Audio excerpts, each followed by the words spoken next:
Yeah. So in terms of the toddler brain, I mean, I think that it's really important to remember that the brain develops sort of like from the bottom up. So the bottom being what's called the reptile brain, or like the oldest part of your brain, meaning that's the part of your brain that is only concerned with safety, right? So am I safe? Am I not safe?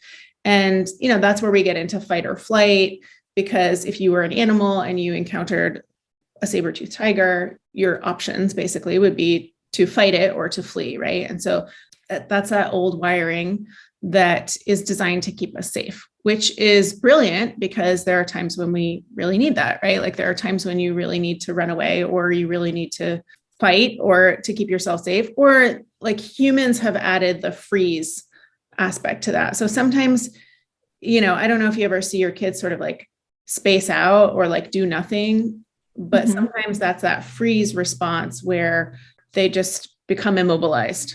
And not just toddlers, like we all do this, like we all still have that part of the brain that keeps us safe. And then the next part of the brain to develop is the limbic brain, or what we call the mammal brain. And that is a part of the brain that's concerned with emotion and connection.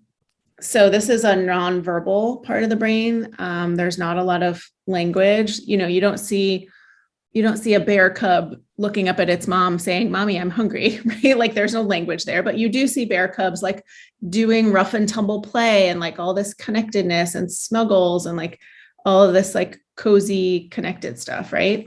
So that's the next part of the brain to develop. And that is really what is kind of online for kids, is that connected, nonverbal, emotional part of the brain.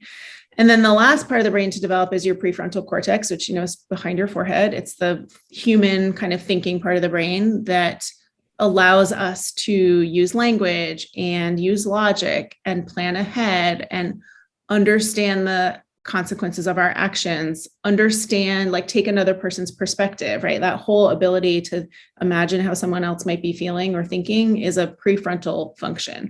So the prefrontal cortex isn't really fully developed until about age 25. The ability to take another person's perspective starts to develop around age 7. So if you're 3, that whole thing that parents do where we're like, how do you think Sully would feel if you... Right. So that does not work.